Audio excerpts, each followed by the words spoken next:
which then doesn't give us the freedom to understand what that message is, right? What that signal is, because we're holding on to it too tightly. Hello, and welcome to this week's episode of the Tiff and Tony Show. Hello, everybody. Welcome back. Tony, good to see your lovely face this morning. How are you doing? I am well, thank you. And it's wonderful seeing you today. Where are you today? I'm in Bend, Oregon. I am hopefully just going to be in Bend, Oregon for the long term. So we'll see. Nice. Yeah. This is it. Settlement. Good stuff. I like it. That's the goal.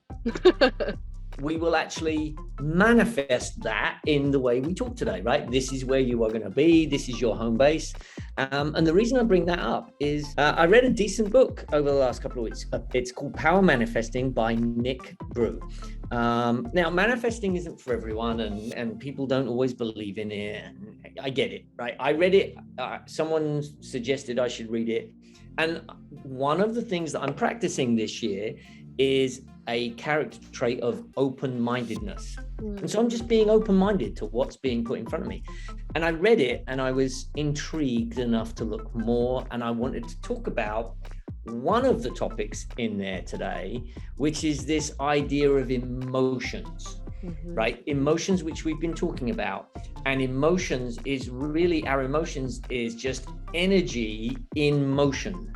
He actually talks about the root word is a Latin word called emotre, however they would pronounce that back then. But when you look at that, it's actually this movement, right? This movement of energy. And I love that concept within us, because when you look at an emotion in our body, it is an energy within us. And it will either kind of propel us towards this kind of darker, grumpier kind of side, or it propels us to this light and happy direction, right? Emotions are just emotions. We experience them all, and we've talked about this so much. And I love that idea and that concept of energy in motion, because now I can do something with it. It's almost like a tangible thing that I can look at and go, oh yeah, I can see that. What do you think about that? How do you feel about that? So when you first told me about energy in motion as kind of another way to think about our emotions, I think it's so cool, because I've never thought of it that way. Even though I know that like everything in life is kind of based on energy, and I know some people that can sound really woo-woo, but when you think about the science of it, our cells, our movements, everything is really made up of some different type of energy and combination of that energy that really just keeps life alive and moving forward and all the things. And since I've maybe done some more like inner work and therapy, I was able to gain some more helpful language about emotions than I used to know or think about emotions.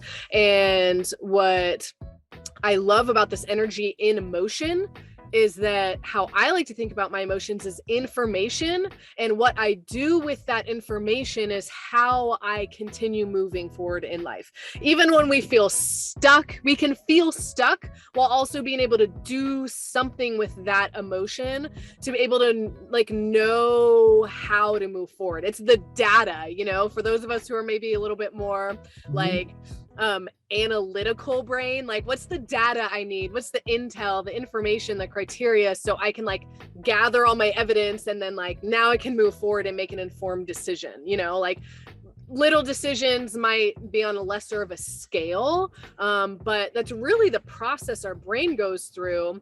And so when we think about emoting and energy in motion, it's like, okay, so yeah, now that I have this knowledge about what I'm feeling, what do I do with it? So back to you. Yes. Where do we go from here? Yeah.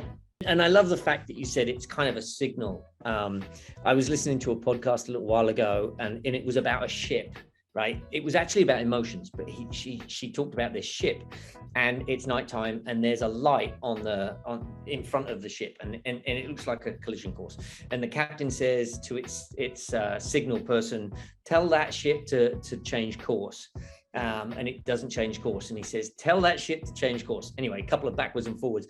And then the message comes back from the radio operator and saying, tell the captain to please alter course. We can't, we're a lighthouse, right? And it's, right, when you actually think about that as an emotion, this thing that's signaling something to you, and it could be signaling there's danger ahead, but there could be signaling something completely different. And I love that idea of these emotions, when we actually listen to them, is a signal for us to take action, to do something with it. There are three things that really get in the way of us doing something with these emotions. We can either grasp hold of the emotion, so we can hold on to it so tightly, we can embrace it, as it were, and almost wallow in that emotion. And so we don't want to let it go because it's serving us, right? So we embrace it too tightly, and it serves us, which then doesn't give us the freedom to understand what that message is, right? What that signal is, because we're holding on to it too tightly. We can resist it and we can fight against it, which again doesn't allow the signal through, because we're just fighting within this this emotion and this message that's trying to tell us something. Or we can just ignore it. And ignoring it is just, if I don't look at it, then it's somewhere over there, and then we don't see it and we don't hear the message. And the problem is with that one, it actually creates more anxiety, because I know that it's kind of there and I'm anticipating its arrival at any moment, and so that creates even more anxiety. And so these are the three things that get in the way of doing something with the energy that this emotion is creating. If we were to just let go, sit back and look at it, then we could actually understand, decipher what that emotion is telling us. Right. What are your thoughts on that? What do you think about that? Yeah, I think that's great. And what I was thinking about when you were telling the story about the ship and the lighthouse, the unmovable lighthouse, is context is everything, right?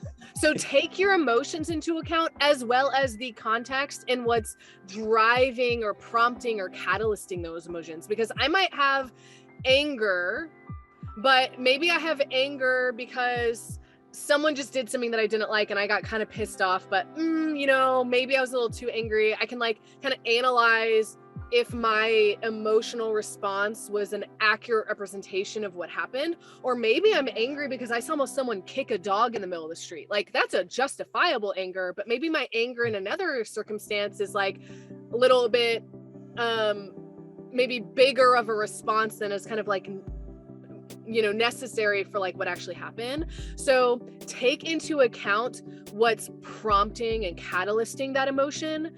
That will help inform you even more on how to move forward once you identify what you're actually feeling. And lots of times we're feeling multiple things at once. We can sometimes feel just one really strong emotion, but also sometimes there's underlying emotions. Oftentimes in the therapeutic world, we refer to anger as a surface emotion or a secondary emotion, but there's a primary emotion below that can, the context of your situation can also help inform maybe you to be able to dig deeper and find out what those other emotions or deeper emotion might be.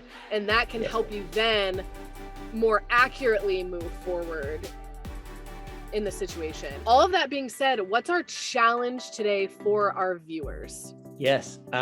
So it's a simple challenge. And again, go figure, it has everything to do with being aware, reflecting, potentially journaling. And so it's being aware of the emotion that's at hand, and saying, I can see that I feel X, right? Because remember, we don't want to say I am angry. I feel the emotion anger, because then I can see it and I can actually observe it.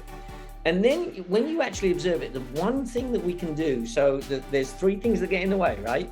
We resist, we ignore, or we embrace, right? That actually keeps them closer to us. But when I actually observe and then offer love to that emotion, what happens is I can then accept it and it dissolves. Because I can sit there and go, oh, there's fear or anger. There's anger. I see anger inside of me. I'll look at it. Thank you, anger, for showing up, because you've just shown me that I care about dogs. And now we can just let that anger then dissolve, because the anger is a signal, right? The emotion is a signal to us. And so if I can see it, then I can go, that's why I'm feeling that. I offer love to it, I let it go, and now I can move on and do something that I need to do. And so in the case of that, rather than going and having a fight with the man in the street, you can just call the respective authorities and actually let someone professionally handle that. And so that's our challenge. Can you reflect? Can you see? Can you note? And then can you ask yourself why? Why is that emotion there?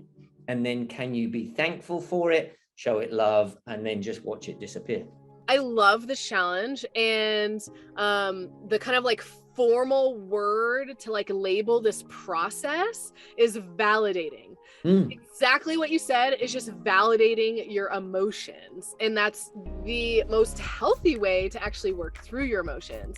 So that's our challenge. Get out there, validate your emotions, go through that process of acknowledging it, being able to name it, feel it, give it love, and then let yourself continue moving on in your life. And I think and hope that you will find that you have a healthier emotional experience, because you're not doing those 3 things that are actually holding us back from being healthy people.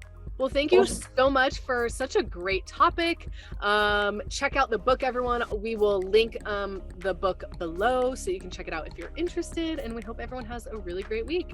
Awesome. Thank you very much. Thanks, Tony. Bye. Thank you so much for joining Tony and me in this week's episode of the Tiff and Tony Show. We hope you feel encouraged and motivated to keep growing with us. If you like what we do here at PureGame, one of the best ways you can support us is by liking and sharing this video with your friends on social media. You can also subscribe to our YouTube channel using the button directly below this video on YouTube, and you can donate at our website, www.thepuregame.org. And with that, we'll see you right back here next week.